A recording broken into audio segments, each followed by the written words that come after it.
So maybe we can start with just taking a moment to bring ourselves present. So my name is Margo. I'm hosting this, or I'm holding this Be Your Own Therapist session or a series. This is actually the 7th of 8 sessions.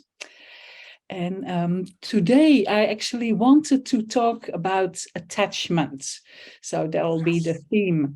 So I'll be doing a bit of talking, we'll do a meditation, and also I actually love dialogue and conversation so that we can also learn from each other. Hello, Erica. Glad you made it. Great. Hi. So I'd like to start with a couple of moments of silence and also to build up our motivation.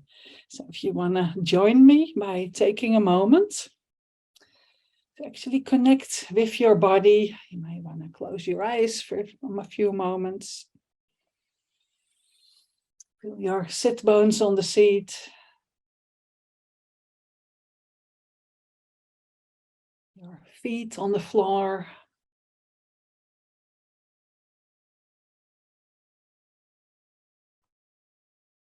Your feet. The shoulders relaxed. Usually, if we do a meditation, the hands will be folded, or that's one method, hands folded in the lap, right on top of the left. The back of the neck slightly extended. The jaw relaxed. Tip of the tongue behind the upper teeth. And eyes either closed or half open, gazing downward.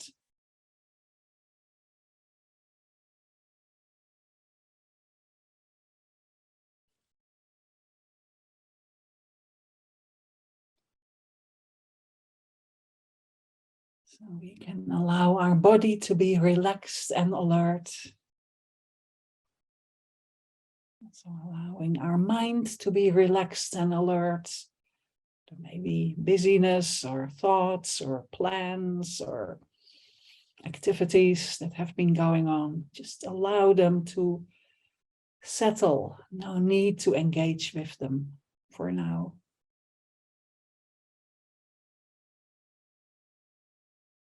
We can focus on our breathing a few moments. Notice, for example, the rising and falling of your abdomen. Feel how that feels. No need to change your breath.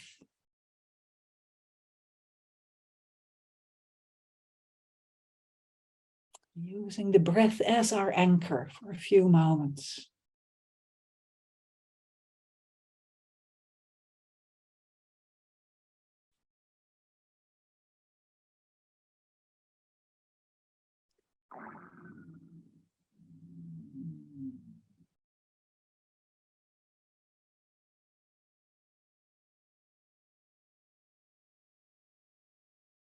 And let's check our motivation for being here today, joining this session.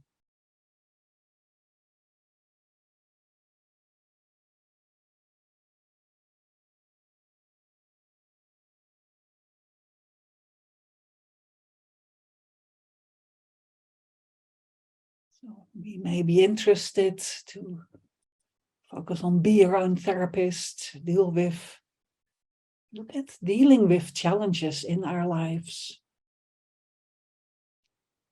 Let's also expand, make an altruistic motivation. And as we do this, looking at challenges in our own lives, let's also hold in mind other beings in similar positions as we are. That we do any reflecting, discussing, meditating, also holding the benefit of others in our minds and in our hearts. Because we all are in the same position.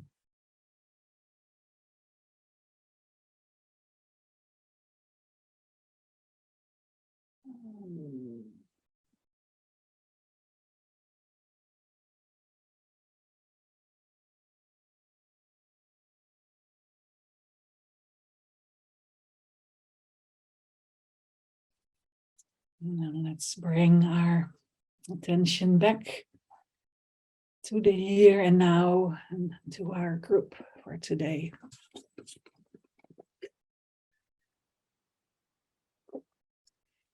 So as I said today, I wanted to focus a little on, so we focus on be your own therapist, dealing with challenging situations. We've been looking over these weeks at how do we deal with challenges when they come up in our lives, and instead of like blaming others for or blaming circumstances in life for making us miserable or unhappy.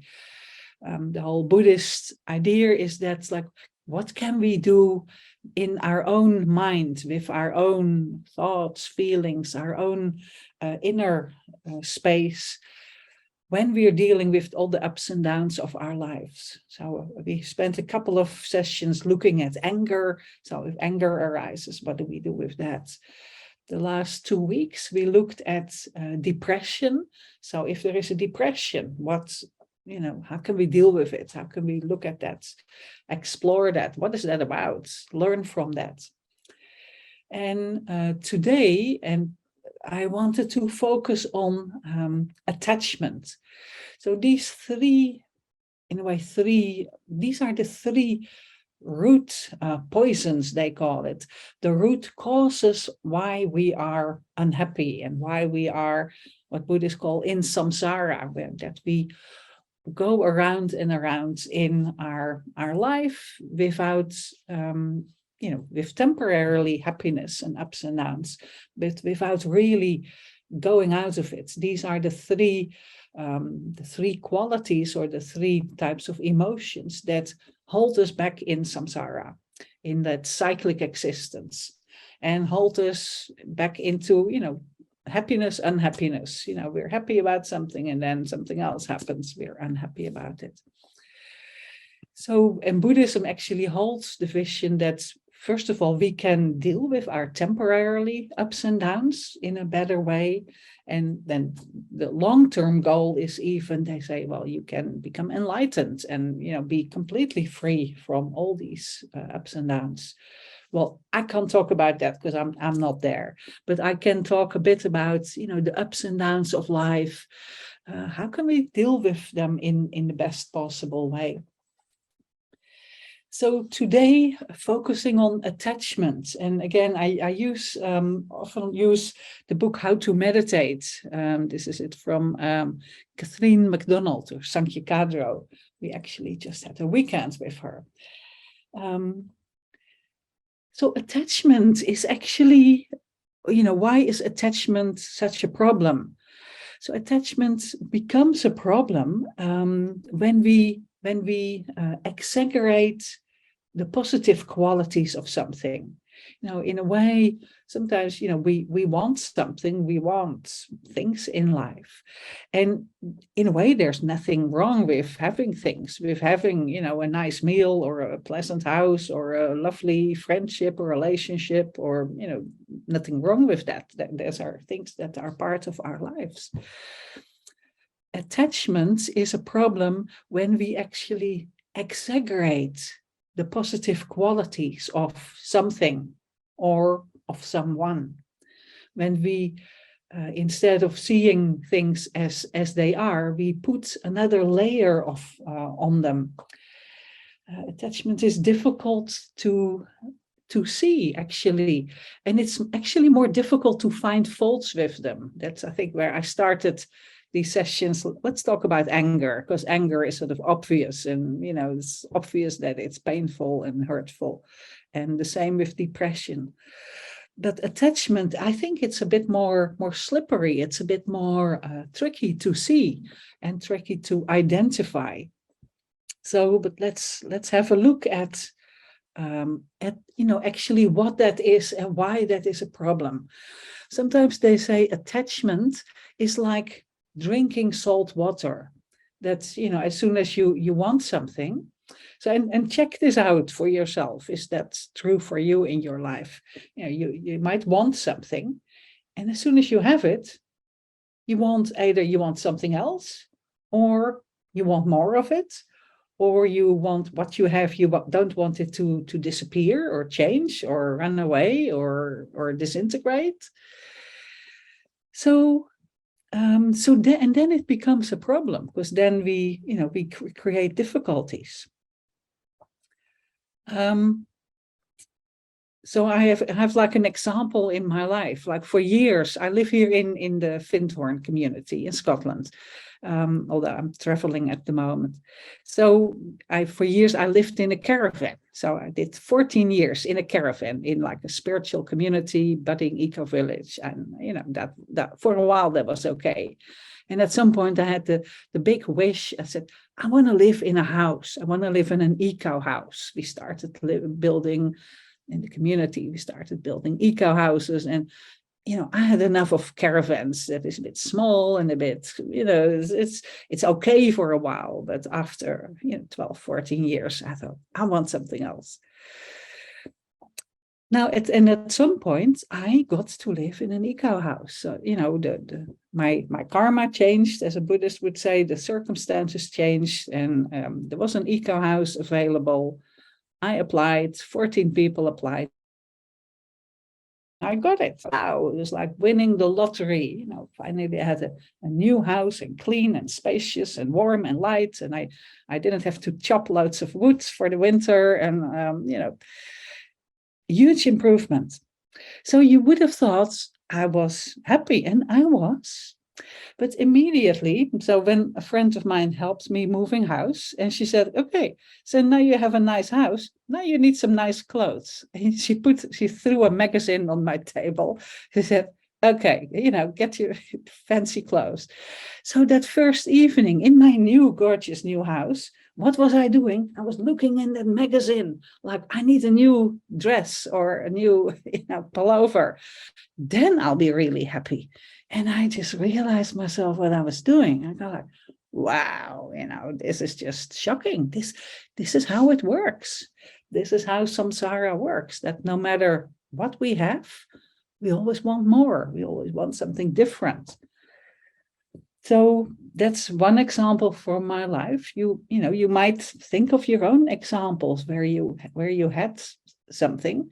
A friend of mine once gave an example. He said, well, if you go out for a meal, I'm about to go out for dinner with my mom to the Chinese restaurant. And he gave an example. If you're having a meal, nice in a restaurant, so you're eating your meal, and suppose it's nice and pleasant, that while you're doing that, you can already start thinking about the dessert, or about the coffee or the cigarette or whatever you might have afterward. Instead of like really being in the here and now, then you already think about something else. I'm thinking about other examples, where you have in my younger years, I used to go to concerts, and at the end of a concert, what happens? Do people, whether it's a classical concert or more like a rock concert or something different, at the end of a concert, at some point it's finished, and what do people say? Like, well, that was a very nice concert, thank you very much, let's go home or do something else. But what do people do? We want more. They want another bit of music or another, we want more. Here we actually used to chant like, we want more. It's like, and again, I think that's so typical for actually not appreciating what is, but always wanting something more.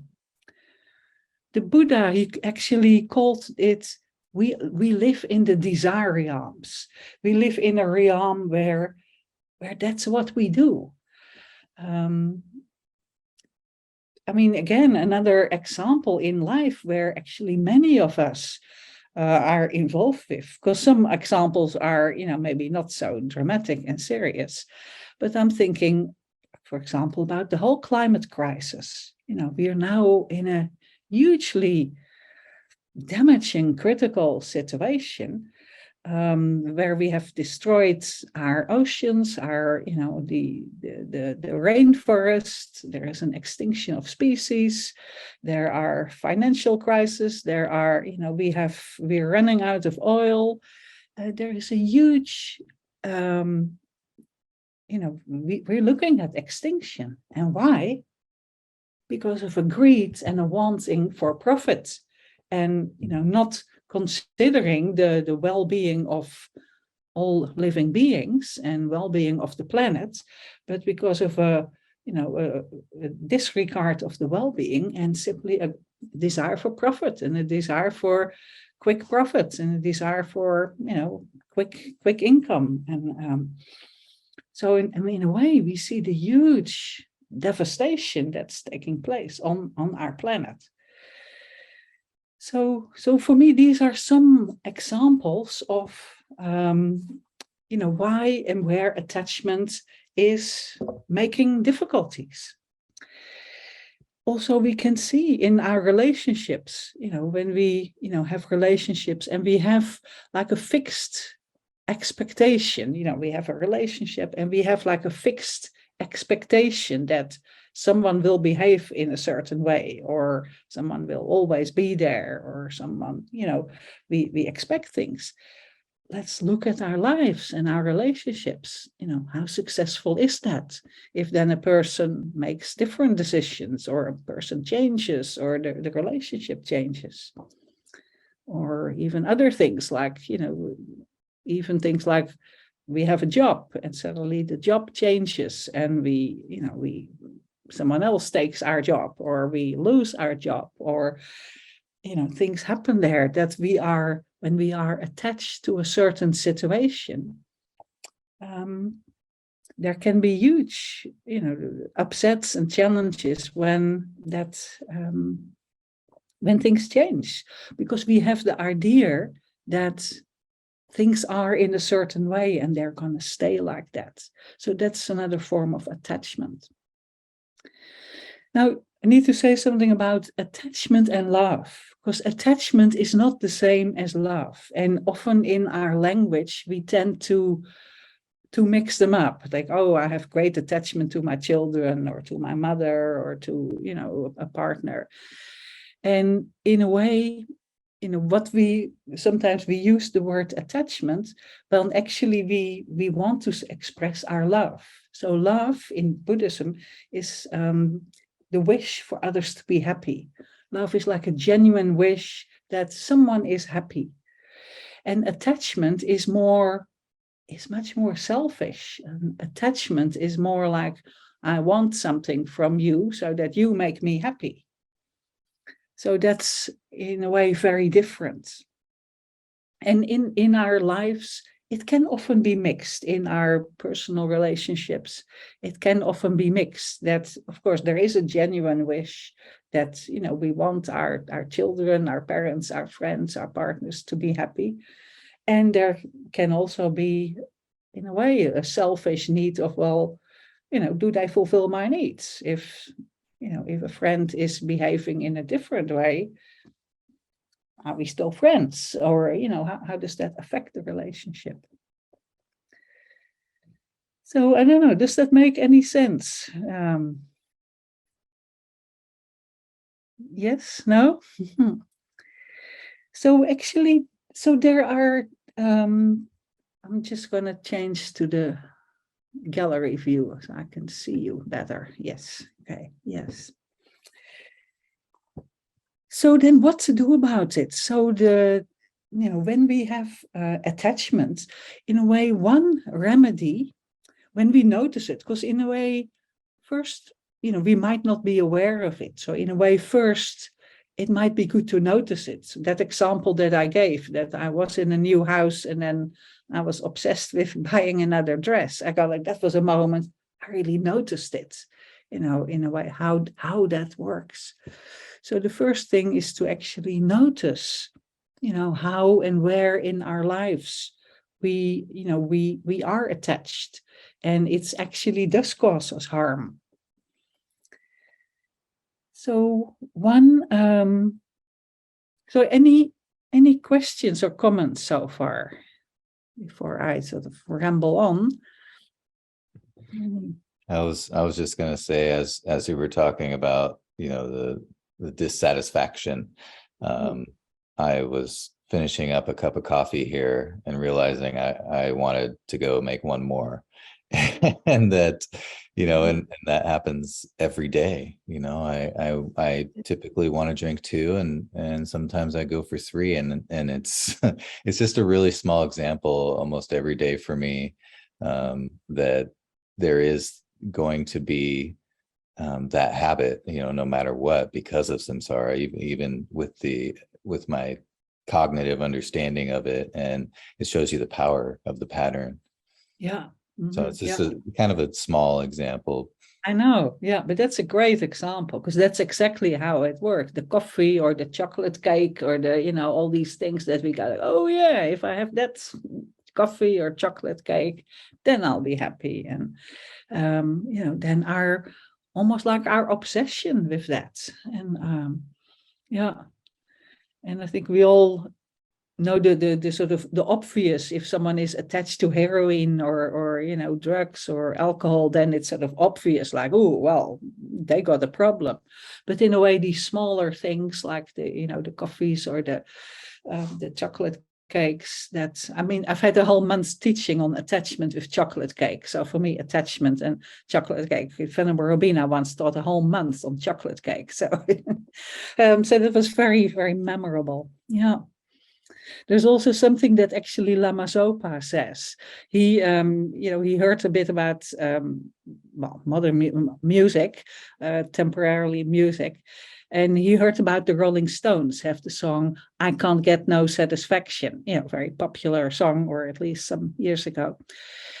And he said, that's a great teaching, a great Dharma teaching, like you can't get no satisfaction in ordinary life. So he just said, well, the only thing is they didn't give any solution on then what to do about it. So that's it. He sort of agreed with the original statement. Yeah. Any other comments? Yeah, Barbara. Question. And by the way, just as I was being greeted, I had a brewing catastrophe. So I'm sorry if I was rude, but hello, everyone. So I went off camera right when I needed to be on camera.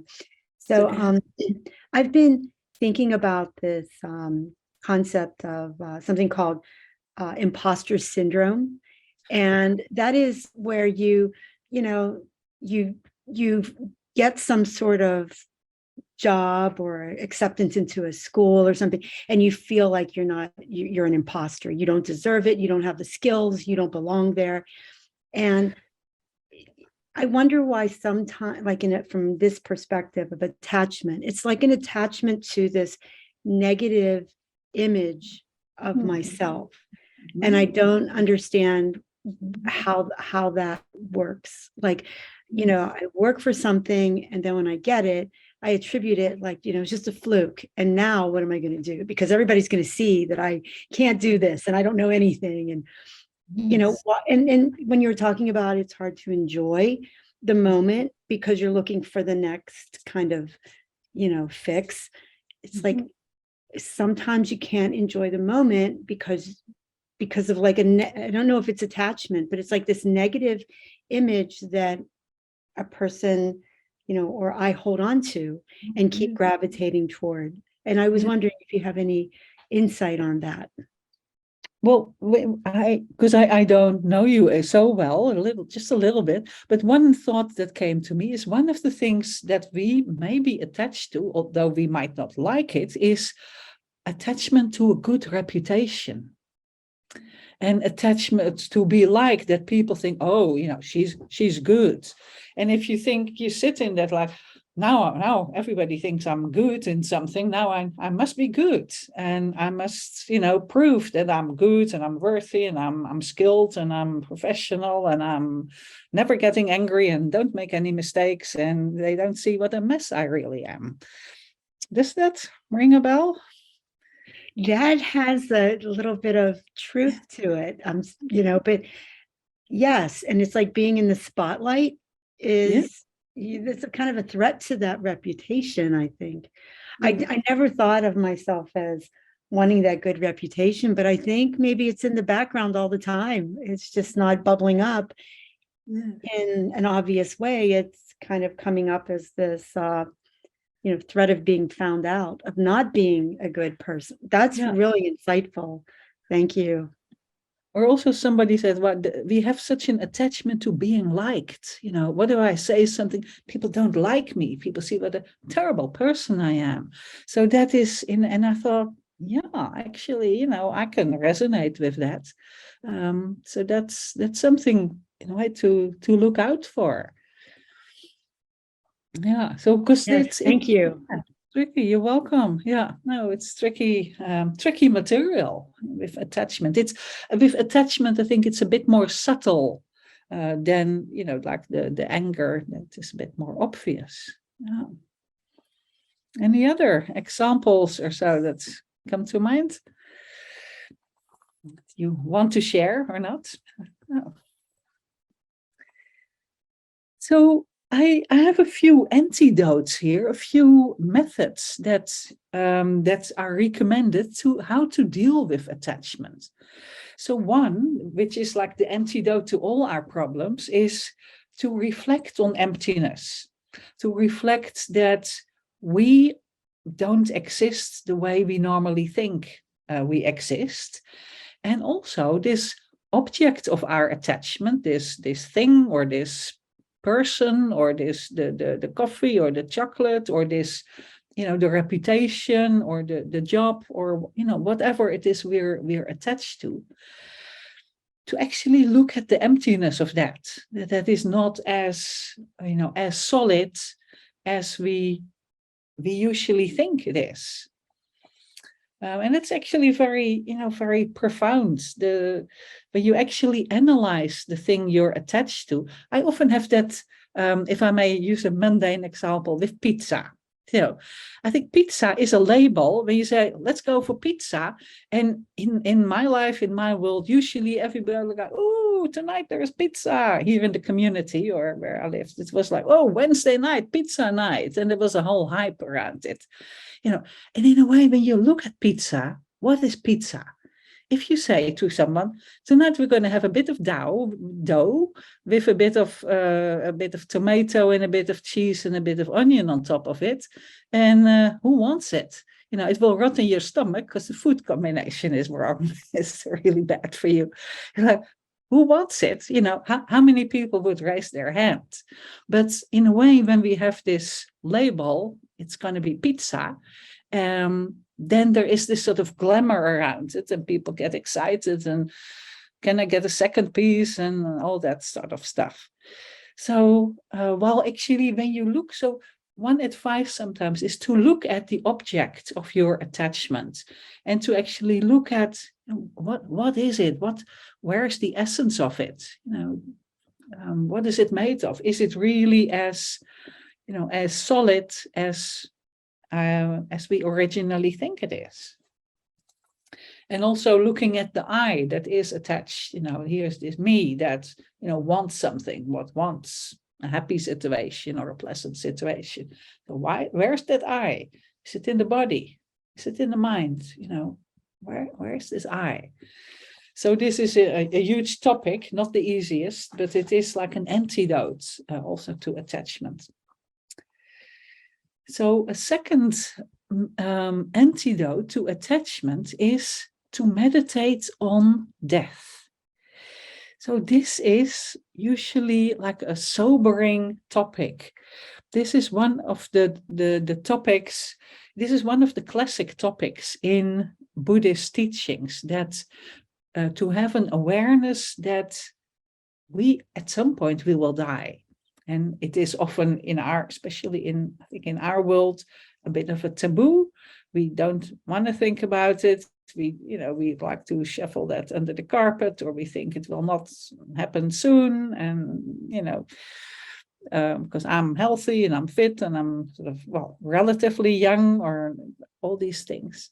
But one of the ways to actually reflect that, our death is coming closer all the time. You know, we will all die, no matter if we're young or old. Sometimes younger people than us have died. People die in different ways. So there have these, when we think about separating from our loved ones or the objects of our attachment, being aware of how that death is inevitable, that death is definite. And it can put our attachment more in a perspective. It's not that we have to be sort of depressed and not wanting anything, no chocolate cake, no coffee, no relationships, because we're going to die anyway. That's not the point. But it's more that we put things in perspective. Well, in relation to, to death, how important is this thing that I'm attached to? So, and also being aware that at the time of death, attachment is actually a huge obstacle on our on our path. So when we, want to stay attached to our family, our friends, our life, just our life on planet Earth, then instead of like letting go, which is something that we need to do at the moment of death, because we will die, our body and mind will separate. So reflecting on death, it's more like a sobering topic to put things into perspective. And then thinking about, separating forever from these objects that we're attached to, how would that be? So another is to contemplate the faults of attachment. So to actually look at, life is full of unrealistic expectations. And the consequence of attachment is actually not peace, but dissatisfaction, disappointment. So when we actually check in our own lives, when the times that we have followed attachment, what did it do to us? To actually, reflect on it. We all know the pain of relationships that we thought, oh, well, this relationship, this will make me happy. This person is really nice and wonderful. And then the pain when things are not working out so well and they, things change or they leave or we find out other parts of their character that we didn't see. So we can, also with being attached to objects, to actually look at, well, every new object. If you buy a new car and you think, well, this is a brilliant car. I just saw my sister in a cute little car with an open roof and it looks all really very attractive. But it's well, what is in? We immediately say, well, because she gave me her car. But she said, well, I want the other car because the other looks better. It's like open roof and really cute. And it's and I said it as a joke. But it's looking at the disadvantages of, you buy a new car, but at some point it will get old, or a new computer. At some point it will get old. At some point it will not be as fast anymore or so exciting anymore, or there's a newer model that is much better and much faster. When I bought this laptop only half a year ago, they already said, oh, you shouldn't buy that. You should buy another that is £500 more or £1,000 more or $1 more. Much better, much faster. This isn't so good. So in a way, when you're attached to an object, whether a computer or a car or anything, to actually look at the disadvantages of the attachment, and that things will change and will deteriorate. The computer, even now after 6 months, it's already, there's a bit of mess here on, I should clean it, and it doesn't look as brilliant, as shining anymore as half a year ago. So another way to deal with attachment is to remember that things are permanent, that everything in life changes, that nothing stays the same very long. Our body doesn't stay the same. The weather doesn't stay the same. Our life circumstances doesn't stay the same. So that is actually can help us to deal with attachment.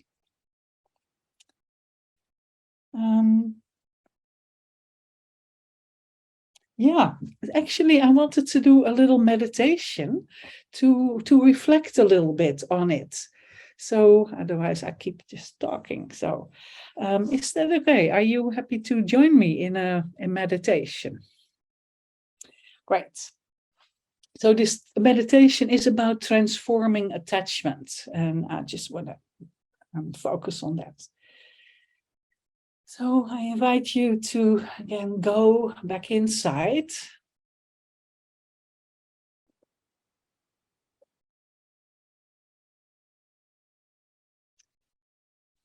Again, connect with your body,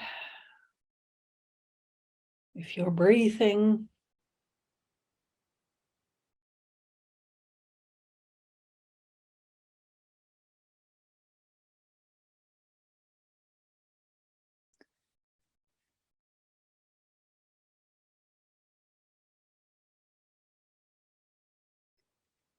And as we are exploring attachment, just allow to come to you, like things or situations, people that you are attached to. Examples from your own life. They can be small or large.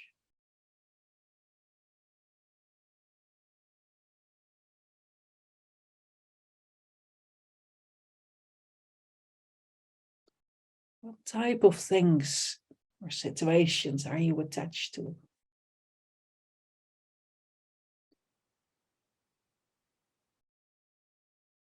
Maybe focus on one of them for now, and then ask yourself, if you possess this thing or this person or this situation, have this situation coming about,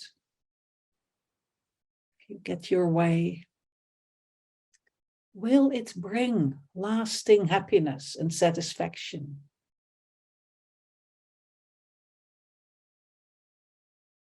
You think, if I had that job or that house or that car or that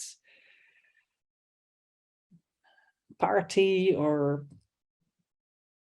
girlfriend, boyfriend, anything, that income, then I would be happy. So check, would that really bring lasting happiness? What new problems could arise?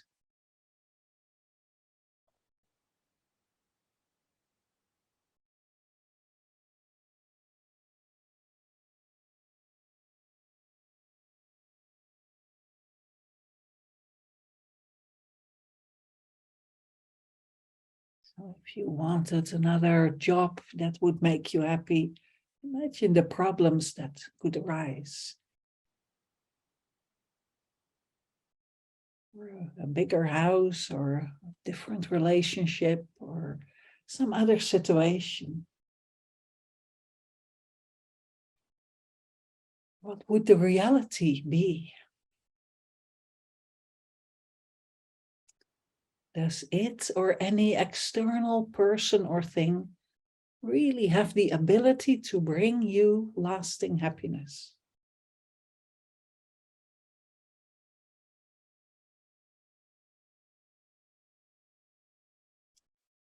If you separate from this, what is the worst thing that could happen?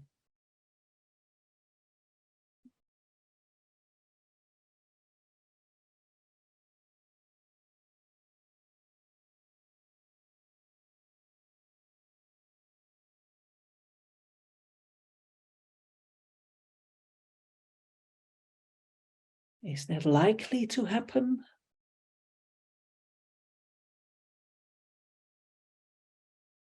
What resources would you have, both internal and in your environment, that can help you deal with that situation?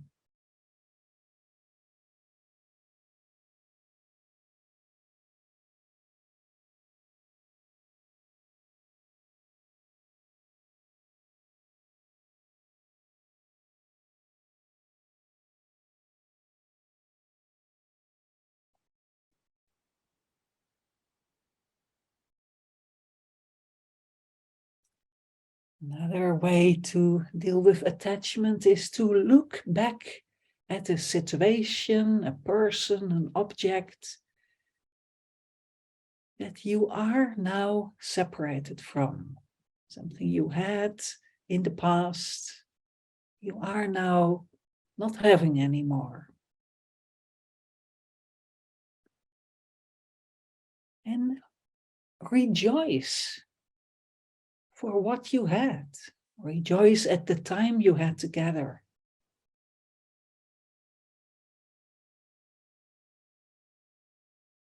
Instead of feeling the sadness of the separation, can you rejoice in what you had? Appreciate it, giving thanks for it.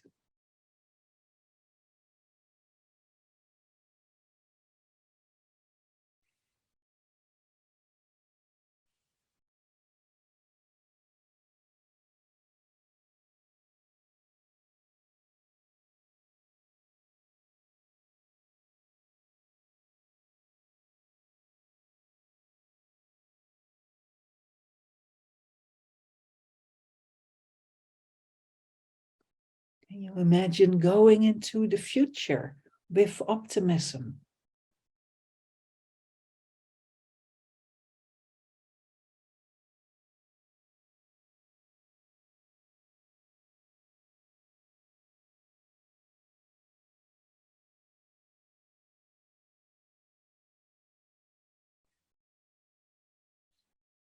And another method is to imagine giving the thing or person to someone else who receives it with joy.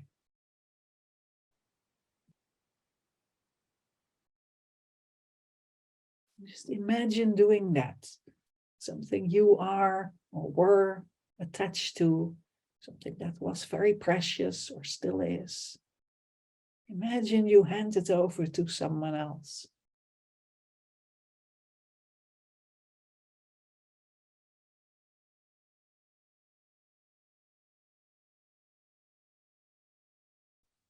See them receiving it with joy.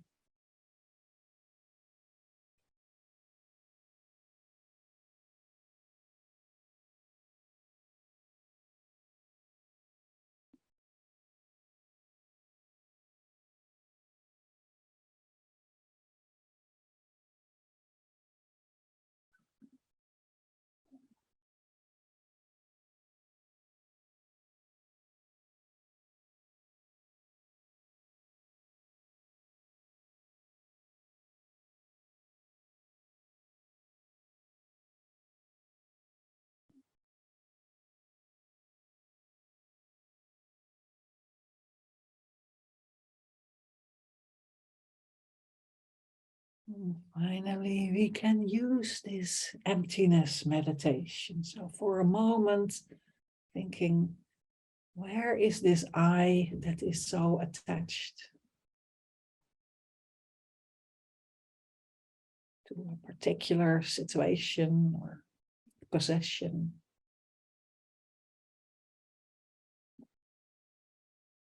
Is it anywhere in your body?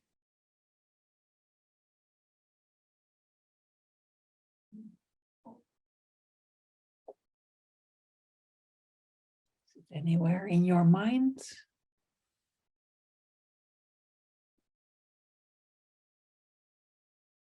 Is it outside your body or mind?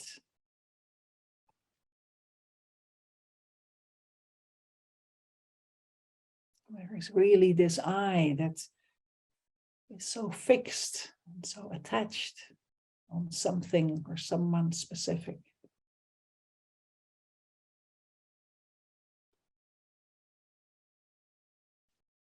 We can also check the object of our attachment.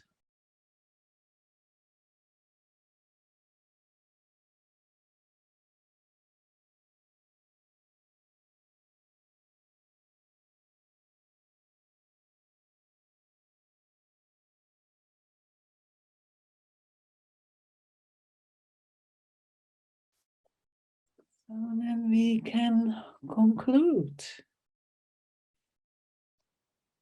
and feel more balanced, have maybe a little bit more perspective, maybe are a little bit more detached.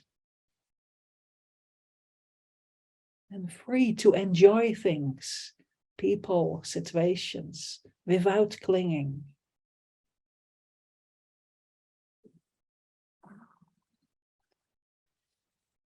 If you had any insights, you can take that back with you when you open your eyes and return to the here and now.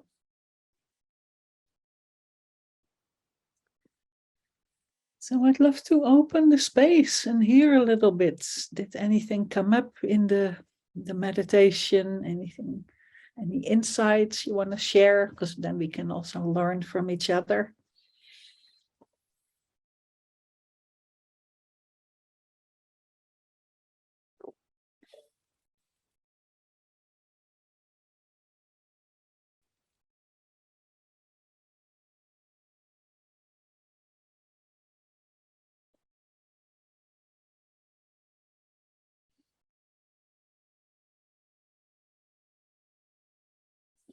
Because I found doing this meditation, because this meditation is relatively new. I found it somewhere. And I have this issue with a job. I lost my job a year ago and I'm still like, oh, no, I lost my job.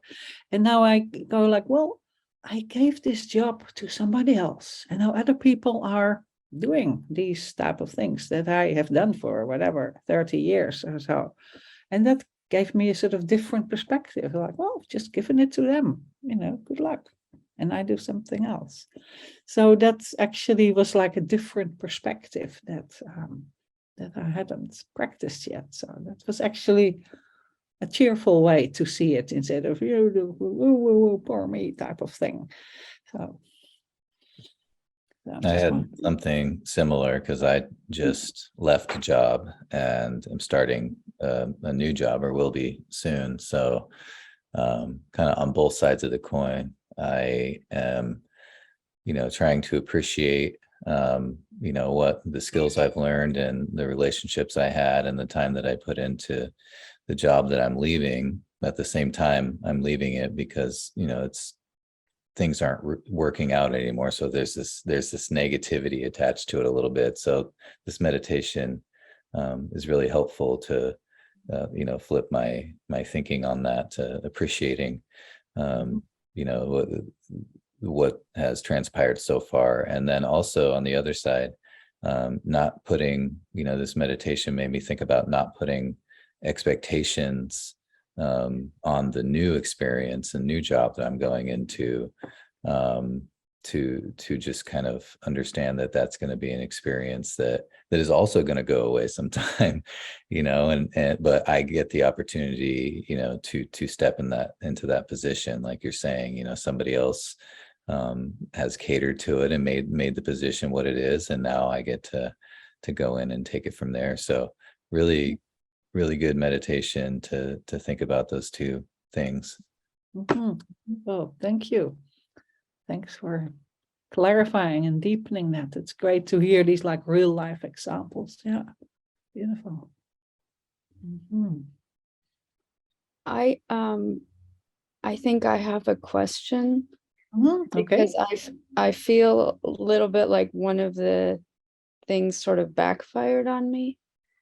When I was thinking about what I'm attached to, what came into my mind was my father, who I have had a very difficult relationship with for many years. And I sort of identified that I'm attached to this idea of him changing and becoming less of a jerk, basically. And so I was thinking about that, but so I was sort of picturing like the father that I want him to be, this sort of idea of the best version of himself. But then when you suggested, well, what if you give that to someone else? I sort of pictured what if my nephew got the best version of my dad as his grandfather, and that just made me feel even more worse, So I feel like something went wrong in there. Yes, I think in this meditation, I think there are just different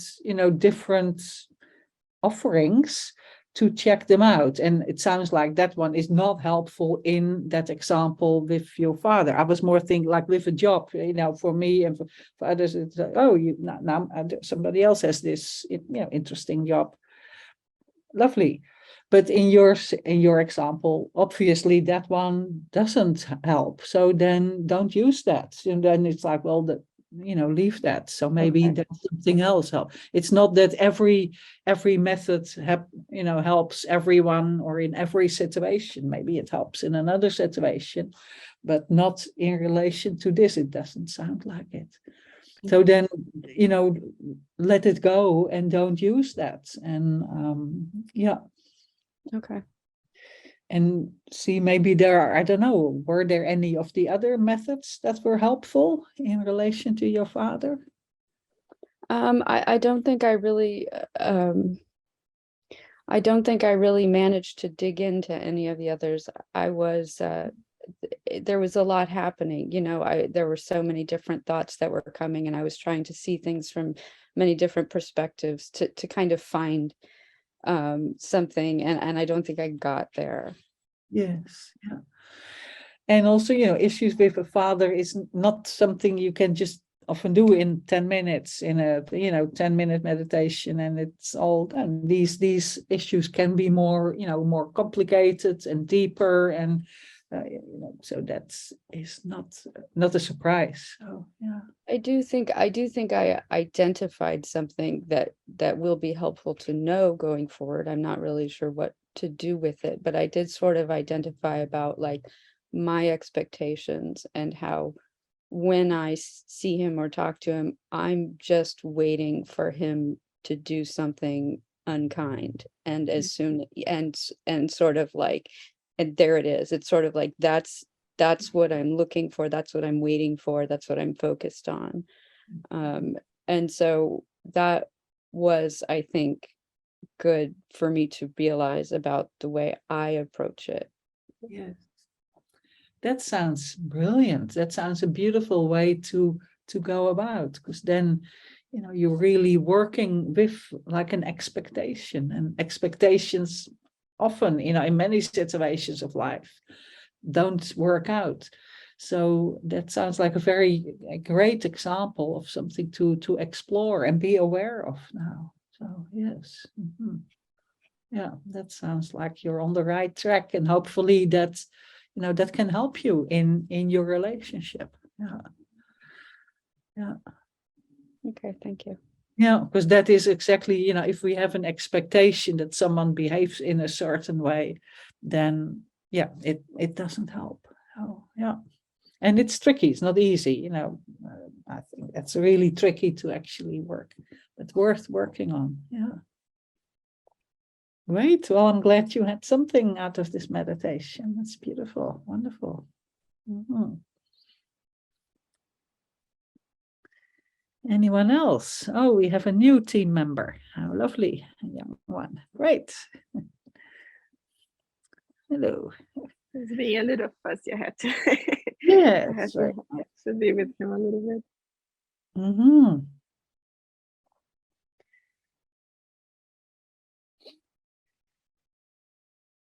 Yeah. So these are,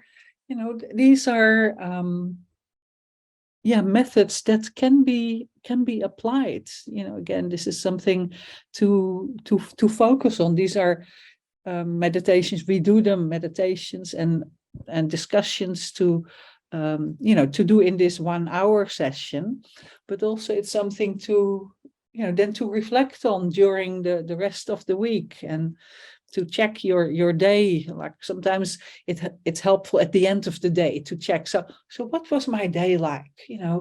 Was there any attachment happening today that I got muddled in with? How was that today? Or maybe you can do it in the moment. The next time you're confronted by a situation of attachment, you might spot it and go, hey, I'm actually attached here to something, someone, a certain situation, and then to just notice it and then find out what you can do with that situation. So it's very human and it's very ingrained. So, but with all these, all this working, this is what it means to be your own therapist, like a therapist, that is actually to work with ourselves, to actually look at our own mind with our own responses to life, and to be, that is a form of mindfulness, to be mindful and just notice, where we have a tendency to be attached, since that's the topic of today. And then to see what happens, because anger and attachment are often the two sides of the same coin. So one of the ways to explain it is anger arises when attachment doesn't get what it wants. Someone told me that once, and I thought that made just so much sense. Like, yeah, I want something, I want this, and that makes me happy. And when I don't get it, well, I'm really fed up and angry, and that sort of thing. So that's in a way often how anger and attachment are like two sides of the same coin. That I don't know if that's helpful. For me, that was very helpful to actually hear that and realize it, and then again to look at it in my life, like, how is that working out? So that's something to explore. So so I'm aware we're coming towards the end of our session. I notice I'm very attached to this cute little one. So very, very lovely to thank you, Erica, for bringing him there. Yeah, it's really lovely. Beautiful, very beautiful. Yeah. Say hi, Noah. Hi to everybody. Hi, Noah. Hey there. Wow, lovely. Yes. So with this beautiful extension of our group, shall we take a moment to dedicate the positive energy? And let's just take a moment to look in ourselves and give thanks for any insights, especially in relation to attachment.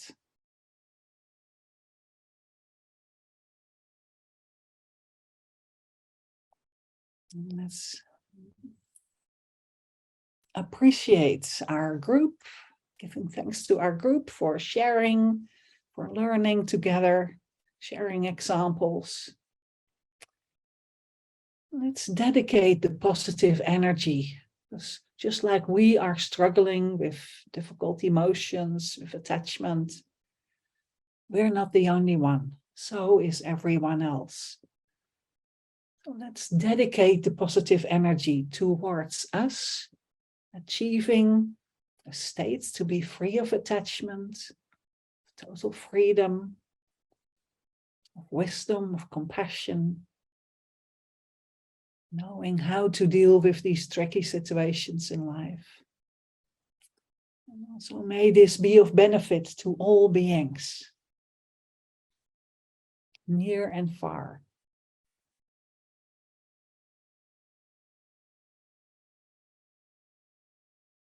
Thank you.